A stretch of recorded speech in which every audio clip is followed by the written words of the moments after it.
कपीश जी, अगर जांच हो रही तो जांच में दिक्कत क्या होनी चाहिए? जांच से दूध का दूध पानी का पानी हो जाएगा। ना आपको परेशानी होनी चाहिए, ना मुफ्ती साहब को, ना मनीष शुक्ला जी को।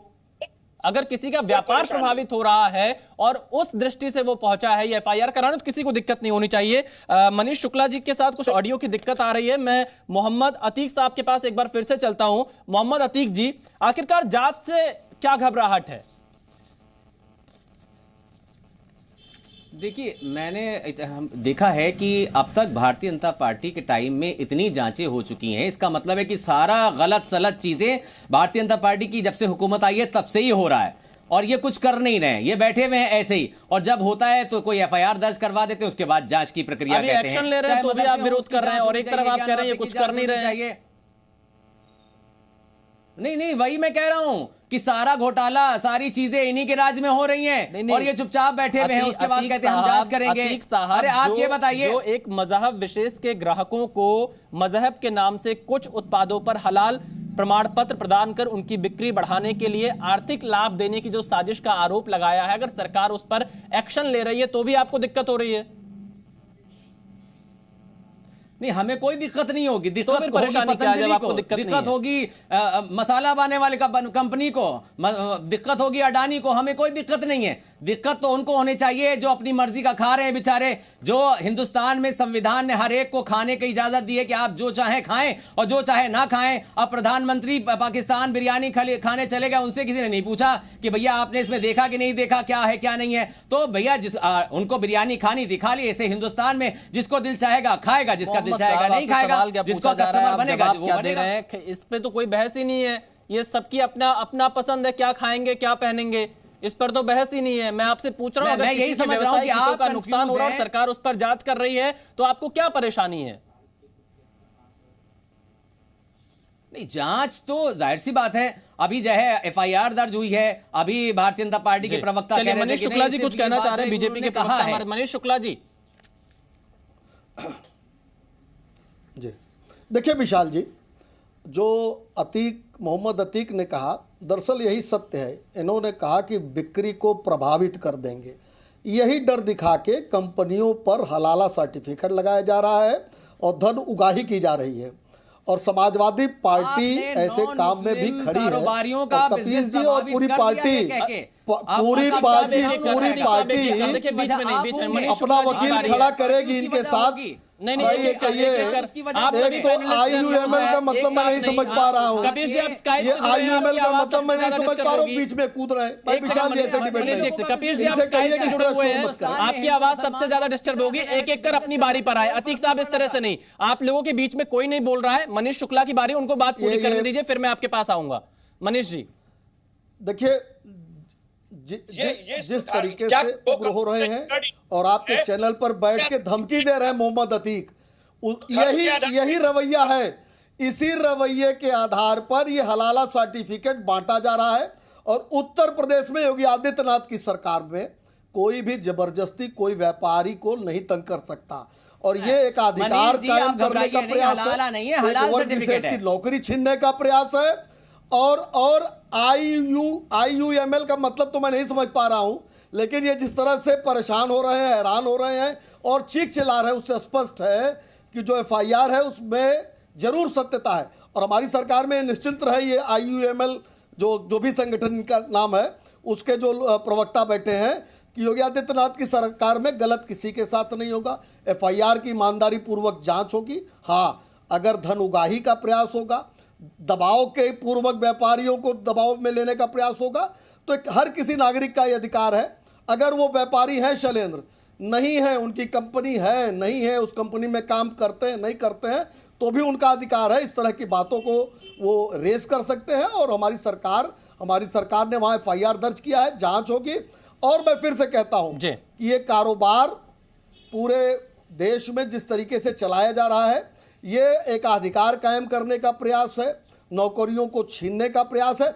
आज ये लोग बैठे, जितने लोगों, कपिल श्रीवास्तव पता है, पॉलिटिकल आदमी वो है, इन लोगों को तो मैं नहीं सवाल करूंगा, वो बताएं कि जो पैसा है उस पैसे का उपयोग कहाँ हो रहा है, वो जो धन अर्जित किया जा रहा है दबाव पूर्वक व्यापारियों से, कंपनियों से, वो सोर्स कहाँ जा रहा है। और हमको लगता है कि अगर इसका सोर्स निकल कर आता है कहीं अवैध जगह पे, तो समाजवादी पार्टी उसकी जिम्मेदारी लेगी।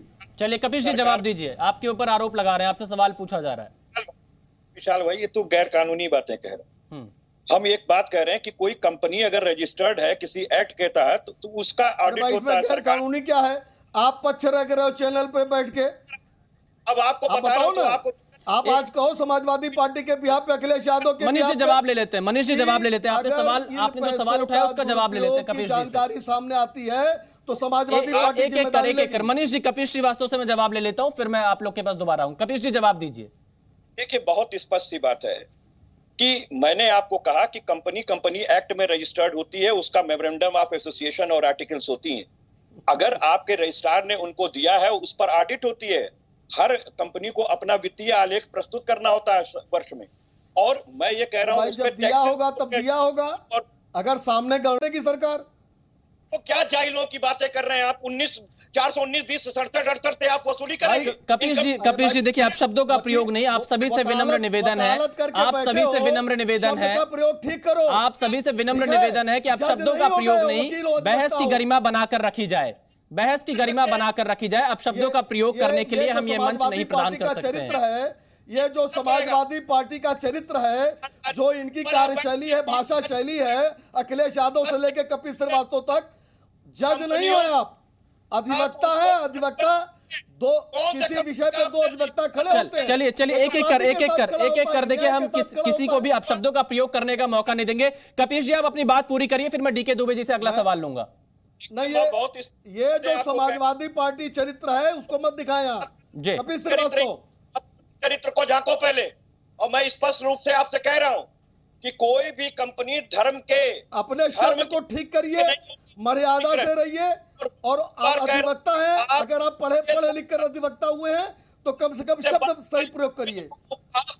अखिलेश यादव की तरह सब लोग बोलने लगे की तरह बैठ करके आप विधि विहीन बातें कर रहे हैं। उसके लिए मैंने कहा है आपको, और मैं आपको बार बार कह रहा हूं, धर्म के आधार पर आपको मैं फिर कह रहा हूं, शब्द ठीक प्रयोग करिए, शब्द की शुचिता रखिए, और समाजवादी पार्टी और अखिलेश यादव की तरह व्यवहार मत करिए। चलिए देखिए कपिश जी, मनीष जी, मैं आप लोग के पास फिर से वापस आऊंगा। डीके दुबे जी, सवाल यही है कि आखिरकार जांच से किस बात की घबराहट? जांच हो जाने दीजिए, अगर कोई अनुचित कार्य कर रहा है या किसी के व्यवसायिक हितों को मार रहा है तो उस पर कार्रवाई हो जाएगी।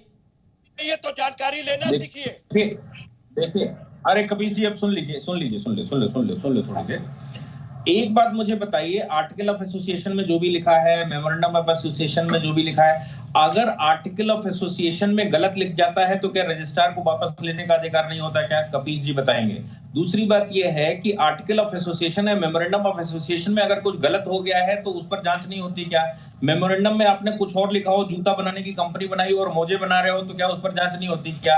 आपने कुछ बनाने का सर्टिफिकेट लिया हो या कंपनी रजिस्टर और आप सर्टिफिकेट दूसरे पड़ोसी को दे रहे हो, तो क्या उस पर जांच नहीं होती क्या? कपिश जी आप स्काइप से जुड़े हुए हैं, आप बीच में बोलेंगे, आपकी आवाज साफ नहीं आ पाएगी और भी मेहमानों की आवाज नहीं आ पाएगी। आप इस बात को समझने का प्रयास करिए, मैं आपको जब मौका दूंगा आप तब अपनी बात रखिएगा। आप स्काइप से जुड़े हुए हैं कपिश जी, आप स्काइप से जुड़े हुए, आपकी आवाज दर्शकों तक नहीं पहुंच पा रही है।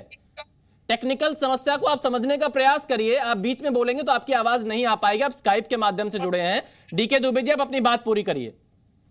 अच्छा, दूसरी बात जी मैं आपसे लूंगा, डीके दुबे जी से जवाब लेने दीजिए। इसके पीछे की कॉन्स्पिरेसी है कि नहीं है, दो उन्होंने पहले से कुछ सेट करके रखा है, या ये कंपनी जो काम कर रही है इन कंपनियों की भी लोकल स्टैंडर्ड बनती है कि नहीं बनती, इनके पास वो इक्विपमेंट है कि नहीं है, इनके पास वो संसाधन है कि नहीं है जिनके आधार पर ये कर रहे हैं। और दूसरी बात, आप खुद ही कह रहे हो कि रिलीजन के आधार पर नहीं हो सकता, तो फिर ये रिलीजन आधार पर हलाल कैसे हो सकता है? भारत में कंपनियां कोई रिलीजियस ग्राउंड पर रजिस्टर होती हैं क्या? और नहीं होती हैं तो केवल रिलीजियस ग्राउंड क्यों? तो इन पर कोई बहुत सरकार नहीं कर रही है। लेकिन जब ये कपिश जी भी जानते हैं कि जिस समय एफआईआर लिखी जाती, जितनी संभावित धाराएं होती हैं उतनी संभावित धाराएं लगाकर उस पर इन्वेस्टिगेशन शुरू होता है। बाद में अगर उन धाराओं के आधार पर हमको मैटर नहीं मिलता है तो उन पर चार्जशीट सबमिट नहीं होती है और कोर्ट भी उसको मना कर देता है। तो अभी तो प्रेमे फसाए पुलिस को ये लग रहा है कि भाई ये हो सकता है, वो धारा लगाकर उन्होंने डीके दुबे जी जांच हो जाने दीजिए, जांच से किस बात की घबराहट? मैं आऊंगा कपिश जी, मनीष जी आपके पास दोबारा।